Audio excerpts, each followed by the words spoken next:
IVM.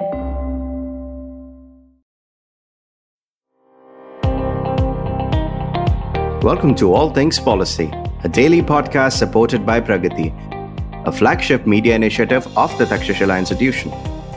We're a bunch of policy nerds based in Bengaluru, and we like to bring a fresh perspective to Indian affairs and an Indian perspective to global affairs. So grab a cup of coffee, sit back, and join us for today's chat. Hello and welcome to another episode of All Things Policy. I'm Amit Kumar, a research analyst with the Takshashila Institution's Indo-Pacific program, and I'll be your host today. Today, we're going to talk about Taiwan-China relations and the US factor. Taiwan for decades has been a sticking issue in the US-China relations, and of late, it has again become a thorny issue in the continuously worsening US-China relations. Tensions have risen ever since the DPP came to power, with Tsai Ing-wen as the president in 2016, owing to DPP's pro-independence stance. During this time, the then US administration under Trump also openly vowed to speed up arms sales to Taiwan, thus further enraging China. But things began to heat up after Pelosi's visit to Taipei last year. The following days witnessed China scramble jets and warships across the Taiwan Strait and violating Taiwan's ADIZ.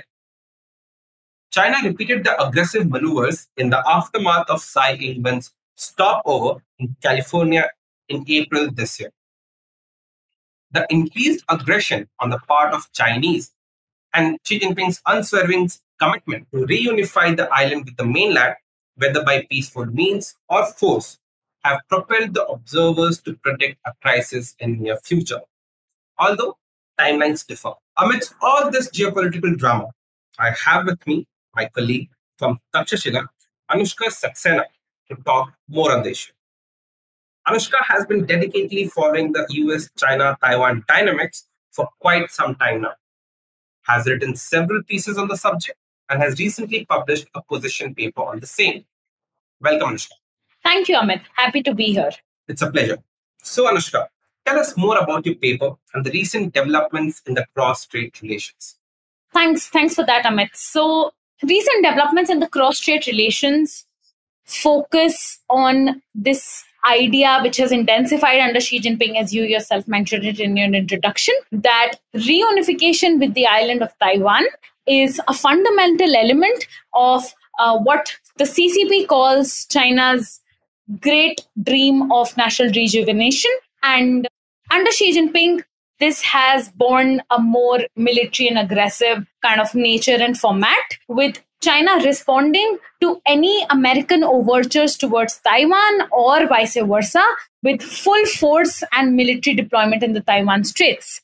This active militarization of the Straits is what has contributed to the deteriorating security situation in the region. And this is not going to go anywhere, because the issue of reunification with the island of Taiwan is something that has been a priority agenda for all leaders of the CCP since Mao and up to Xi Jinping today. Now, over the past few months, the US has expanded on its unofficial and yet robust ties with Taiwan, as it itself puts it in its Taiwan Relations Act of 1979, through both military and economic measures. For example, it has approved large-scale arms sales to Taiwan, with its most recent consignment from March 2023, comprising anti-aircraft missiles and other dual-use components worth something to the tune of $619 million.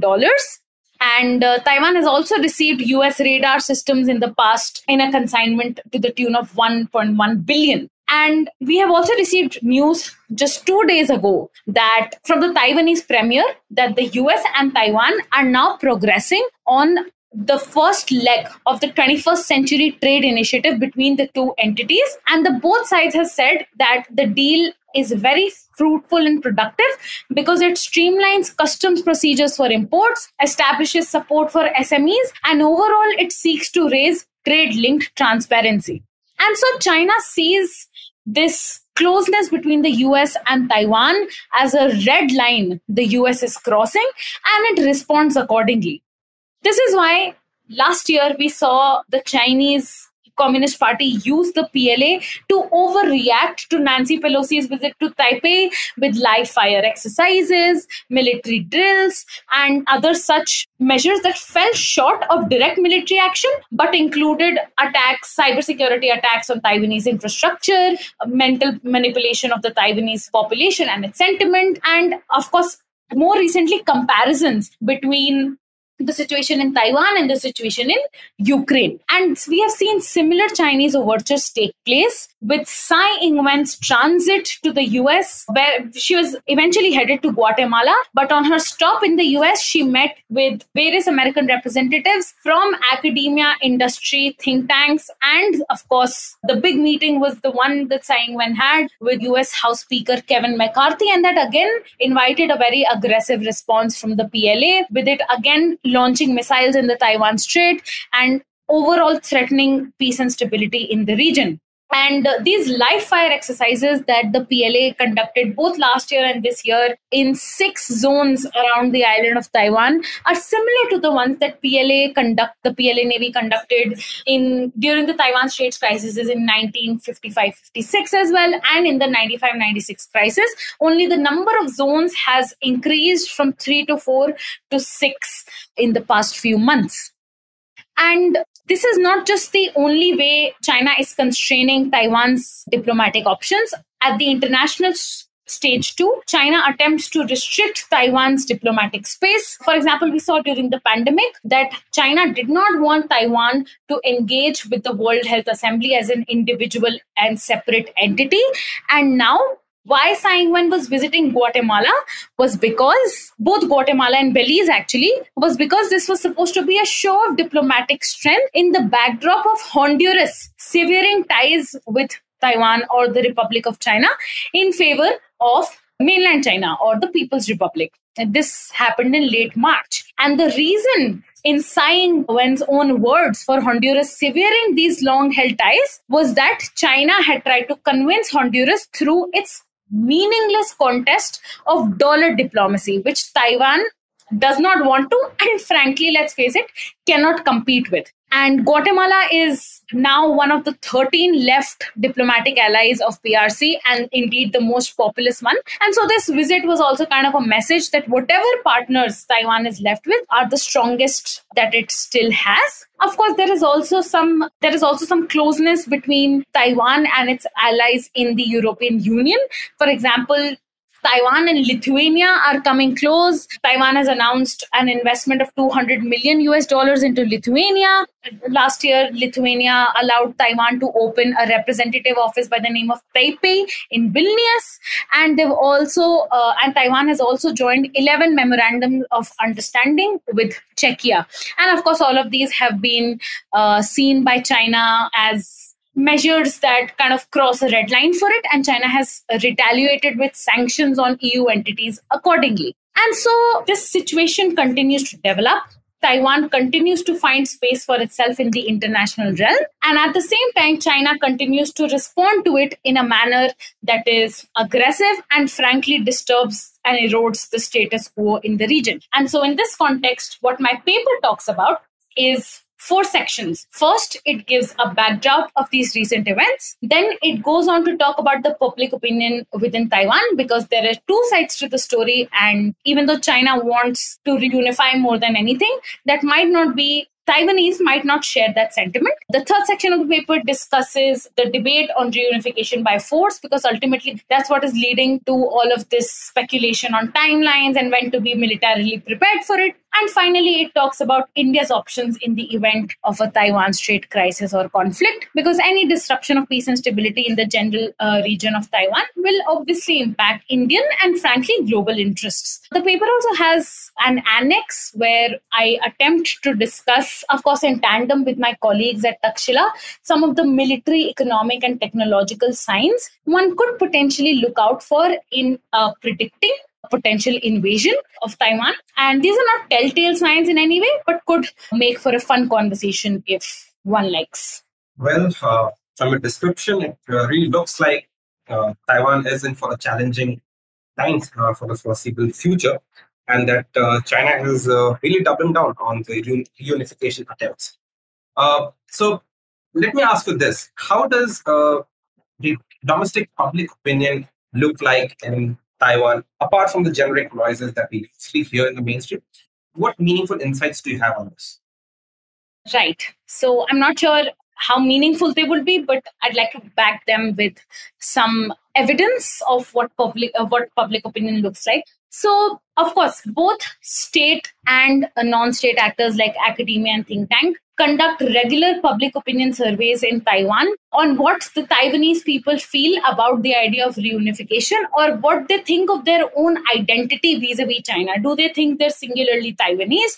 Do they think they have a mix of Taiwanese and mainland Chinese or Han Chinese identity?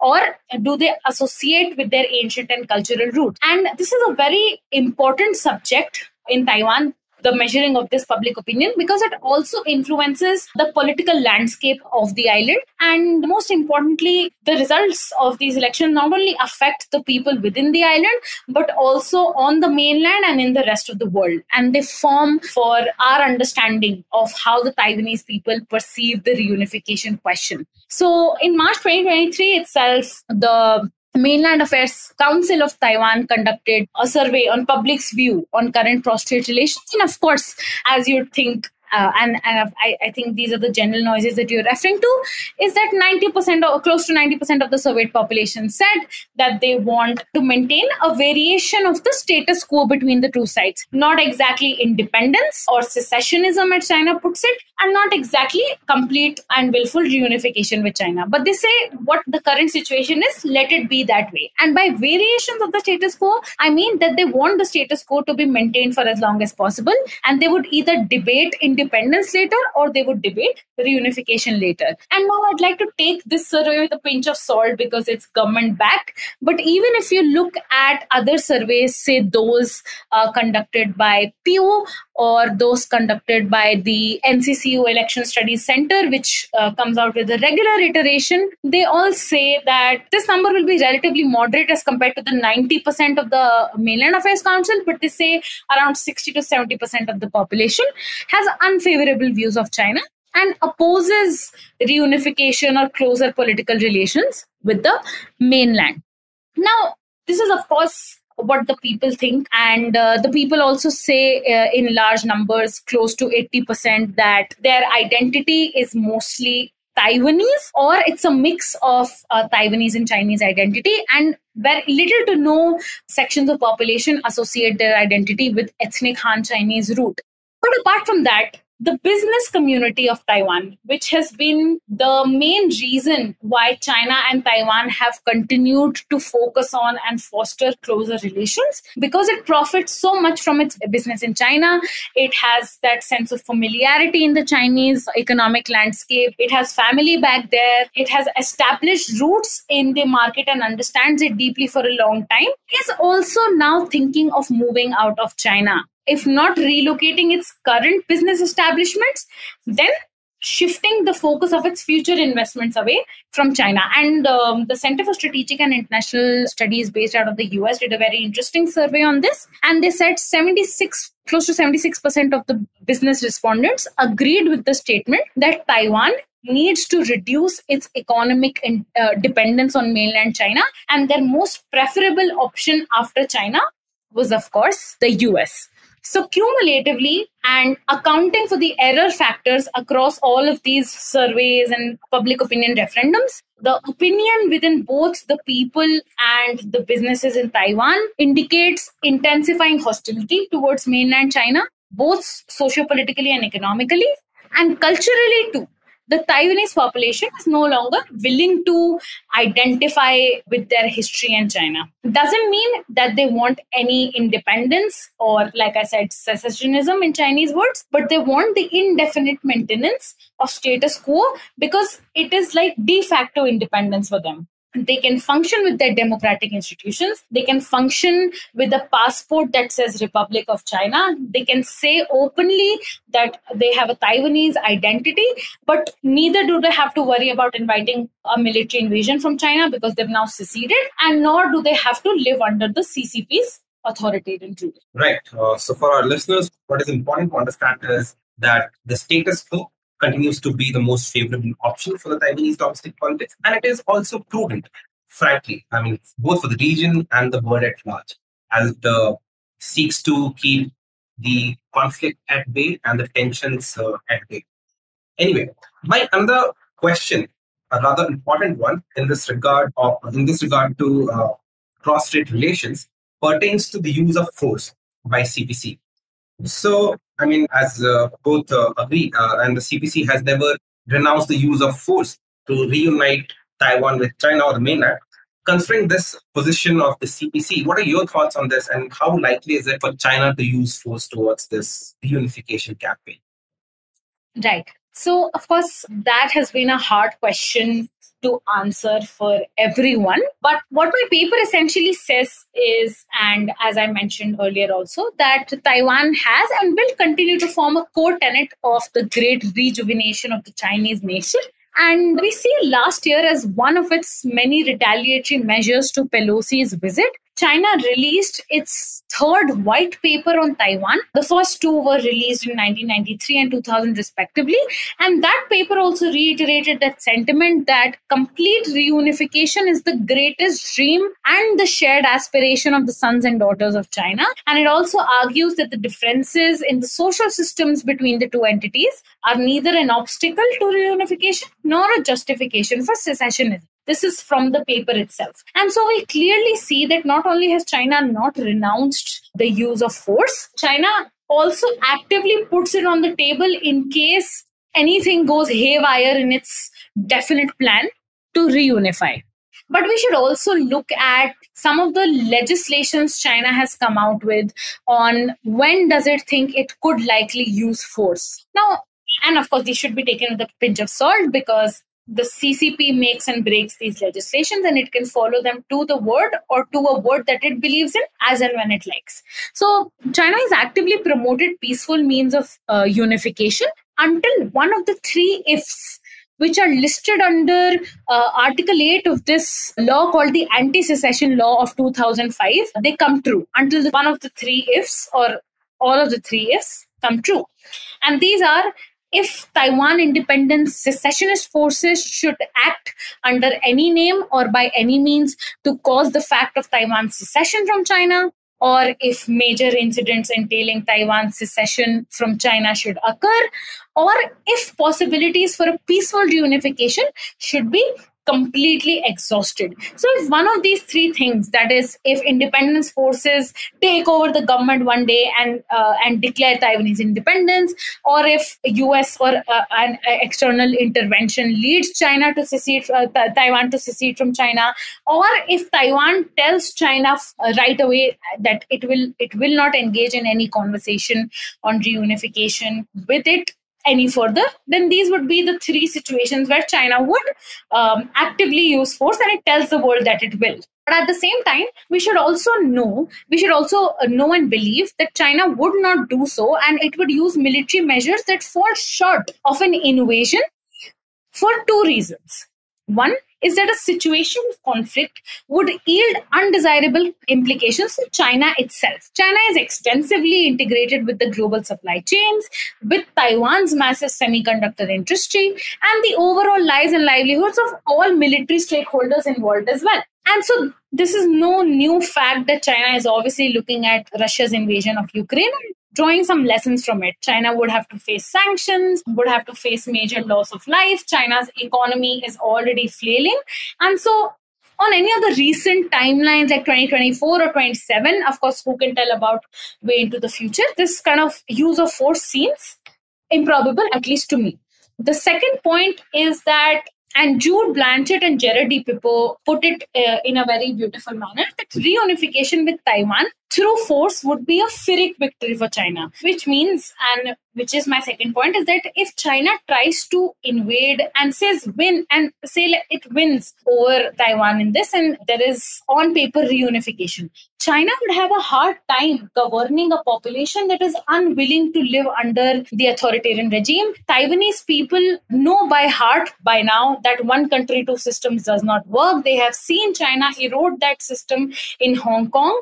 And they believe now more than ever that it won't work for them as well. So for all the justifications and the assurances China gives that the differences in social system will not be an obstacle to reunification, and China will and Taiwan will continue to be a democracy, none of that will happen. And so China is likely to encounter strong resistance from the Taiwanese people. We have evidence for this from public opinion surveys as well. And that costly and tedious affair is not something China would like to undertake at the moment. Stay tuned to All Things Policy. We'll be right back after a short commercial break.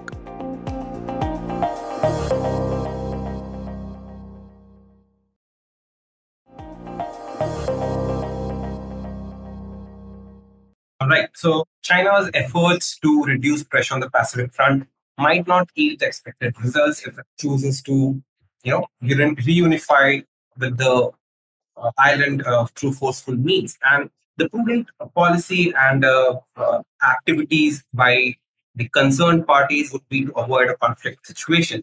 Anyway, my next question to you is, and I know this, your papers covers a section on India and its responses, what it could be if it faces a conflict situation in the region. But yes, India is a distant power with a general feeling that the issue doesn't concern us as much, and that it is better to stay out of the conflict or crisis situations that might erupt in the region. India has largely stayed away till now from, as it has outrightly issuing any statement on the matter. But in your opinion, in what light do you think India should observe the developments at hand? And what should be India's response to any foreseeable crisis in the region? Right. So again, scholars have had a hard time speculating on what India's response would look like to a potential invasion of Taiwan by China, or frankly any other crisis. And as you've rightly said, India has been cautious about broaching this subject with China, even though China has time and again broached with India subjects like its deepening relations with the US or its military ties with the ASEAN. China also tried to intimidate India and the ASEAN during the inaugural edition of their naval drills just recently.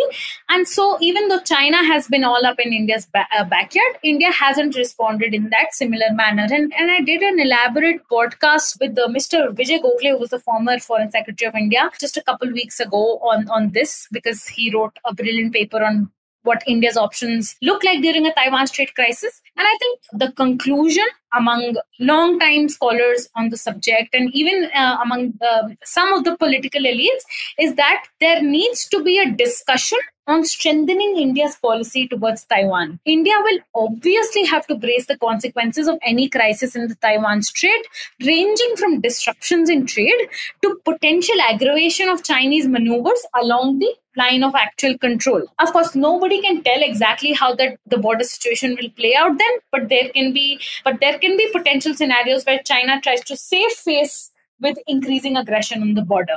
And for Indian interests, too, the indefinite maintenance of status quo, just like those for the Taiwanese people between China and Taiwan, is the best case scenario. Either Taiwanese declaration of independence or Chinese disruption of the status quo by means of an invasion create a cause of concern for India and the rest of the world. Moreover, even if Taiwan peacefully reunifies with China, it may not be in India's best interests, given that it dissolves any scope for counter the US can provide to Chinese military hegemony in the region, which it has been doing consistently through the Taiwan front for this time, for all this time, right? And India seeks to balance Chinese and American supremacy in the region and keeps the former in check by means of balancing with the latter. And so a successful reunification will again significantly deprive India of this opportunity. So in this light, what, in my opinion, can India do? It is essential, like I said, that India take a clearer approach on its Taiwan policy, and also effectively articulate and communicate this to the Chinese side that it has concerns surrounding any disruption of peace, stability, and status quo in the straits. And this is essential to kind of convince China on issues of national importance to India, because so far the Indian side hasn't done that, as you rightly said. And analysts like Vijay Gokhale again also suggest that India can cooperate with the Global South, with the Quad, and with the European Union to strengthen supply chains to deal specifically with disruptions emerging from a crisis in the Straits. I personally also suggest that India should lead an evidence-based initiative which can show on paper what are the kind of logistical, trade, and infrastructural challenges developing countries will face from a crisis in Taiwan, and then make that a part of its outreach to the global south and convince them that peace and stability shouldn't just be on India's talking points with China, but also on all of their talking points with China. This is also important because China has been actively focusing on promoting the global development initiative, especially to the developing countries. And if India can convince these global south and developing countries that they should ask for peace and stability in the Taiwan Strait, perhaps China will have to make that a part of the GDI for it to be appeasing to these global south nations. Finally, India should also leverage its relations with Taiwan without necessarily basing it on an anti-China sentiment. So as of 2021, India's trade with Taiwan is just a mere 5.7 billion US dollars. If you compare it to the trade between China or Taiwan and China and India, it's nothing, right? And so there is obvious potential for expansion of trade ties. And Taiwanese businesses have already started to invest in India in electrical vehicle manufacturing, battery swapping, and lesser strategically important sectors like footwear and garments. And that can continue to expand without any securitization of the issue. And now, of course, we hear Taiwanese giants like Foxconn investing in Apple production lines in India, investing in a display fabrication and semiconductor facility. And these deals have materialized, but they're yet to yield results. And of course, one of the most important areas where the two can cooperate is maritime domain awareness technology, because India has its own MDA plan and Taiwan is also significantly investing in conducting survey of dark shipping and fishery resources in the East China Seas and the Taiwan Straits. So these are some of the non-securitized, non-conventional issues that the two can expand cooperation on without essentially, of course, it will irk China, but not to the point where China has to retaliate in a manner that is aggressive either in the Taiwan Straits or on the border. Yeah, well, I couldn't agree more. And I am in my personal opinion, India should involve itself, depending upon the extent to which it is favorable to them in the Taiwan issue. I mean, if China is meeting in our neighborhood, what stops us from doing that? And moreover, if our status quo is in our favor, it is in our strategic interest to maintain status quo in the region. And to that regard, whatever India's option, India can evaluate its options, and India should have a say in this. And India should also, China has been always pushing people and creating this narrative that development and security are somehow related. So well for China if China also adheres to this advice of its own, that it rather chooses to freely give us. Anyway, so let's speculate a bit. We see there are multiple timelines to a potential invasion of Taiwan, which I referred to in the beginning of this podcast. These timelines keep coming up again and again from various stakeholders and keep the sense of threat alive. But it is also necessary that we look at some potential signs that an invasion might be imminent to add some weight to these speculations and make these speculations, or to come up with a more credible speculation. And I believe you have a very interesting annex in your paper that looks at such signs. Could you talk about it, please? Right. So as I mentioned before, predictions by various stakeholders, especially in the US, project different timelines for when China might be ready to invade Taiwan and face its consequences. For example, the director of the US Central Intelligence Agency, William Burns, he argues that Xi has ordered his military forces to be ready to conduct an invasion by 2027, which is when the PLA celebrates its centennial. This was also reiterated 2 years ago by the former commander of US Indo-Pacific Command. And similarly, in February this year, US Air Mobility Command head General Mike Minihan also urged his forces to prepare for a war with China over Taiwan in just 2 years, which is by 2025. Some scholars have also highlighted that intelligence community in the US is looking at 2024 as well, which is when national elections are due on the island. And of course, Xi Jinping himself has articulated that 2049, which is when the PRC celebrated centennial, will be by when the reunification with Taiwan has to be complete. So in such a scenario of rampant speculation, I thought through my paper, I could come up with some signs one could monitor that could potentially enable us to theorize, if not predict, when China may be preparing to invade Taiwan. And like I said, these arguments are not in any way telltale signs and have emerged from extensive discussions we've had with our colleagues at the Takshashila Institution. So some of the military signs we're likely to see is the amassing and deployment of China's most important equipment for amphibious assault and urban warfare within its coastal provinces, like Jiangsu and Guangdong, where the PLA Eastern and Southern Theater Commands are posted. And this could be 4 to 6 months prior to the actual date of invasion. And such equipment would, of course, include Type 075 amphibious assault ships, guided missile destroyers, large warships, missile frigates, so on and so forth. And of course, these resources are distributed across logistical support centers of the Eastern and Southern Theater Command. So bringing them together would be quite a sign. And same goes for the PLA rocket forces, because they have mobile intercontinental ballistic missile brigades. And these house the Dongfeng 31 and the Dongfeng 31A missiles, which will again be very useful in an urban warfare scenario. And they could be moved closer to the coast from cities like Yuxi and Chaoyang, where they are currently deployed. And there will also be a concealed loading up of amphibious tanks, though not in a single large armada, but distributed across cross-regional armadas. And this would potentially be visible through intelligence.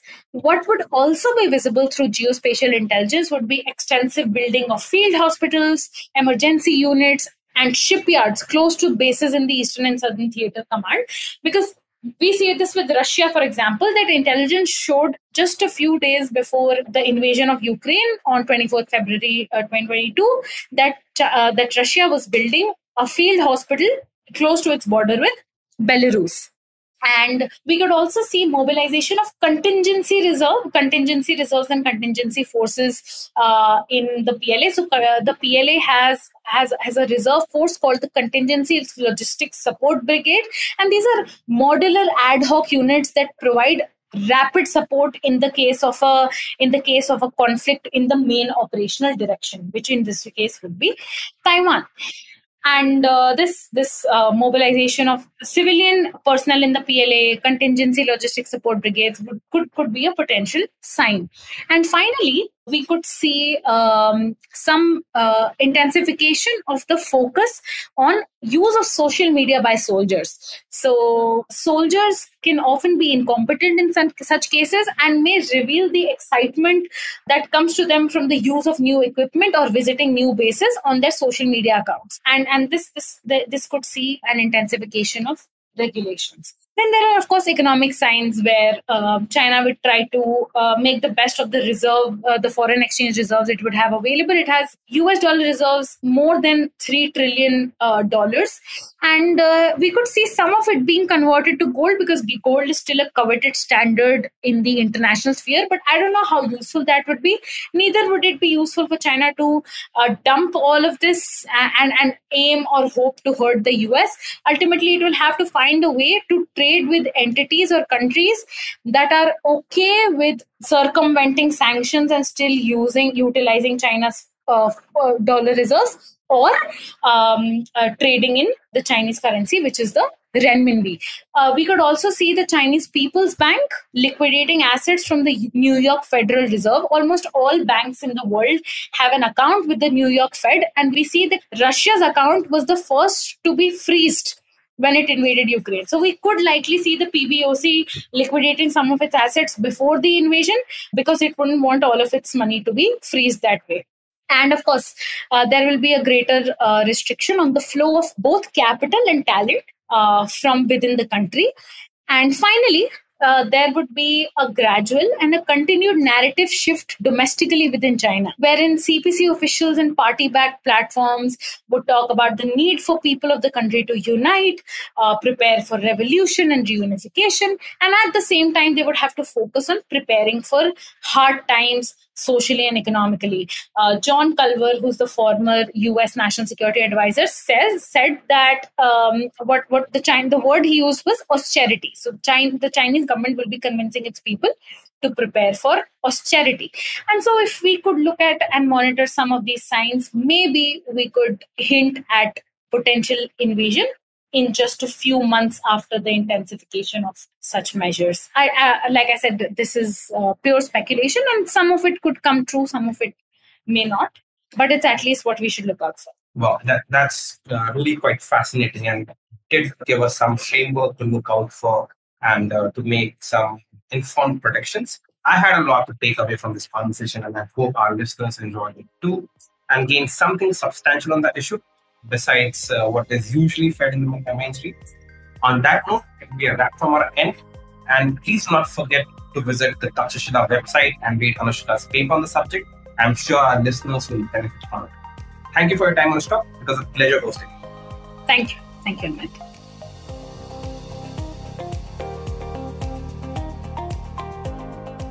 If you liked our show, don't forget to check out other interesting podcasts on the IVM network. You can tune into them on the IVM Podcasts app, IVMPodcasts.com, or wherever you listen to your podcasts. You can also follow IVM on social media. The handle is at IVM Podcasts on Twitter, Facebook, and Instagram. And hey, if you'd like to dive into Takshashila's research on technology, strategy, and economic affairs, check us out at our Twitter handle at Takshashila INST or our website takshashila.org.in.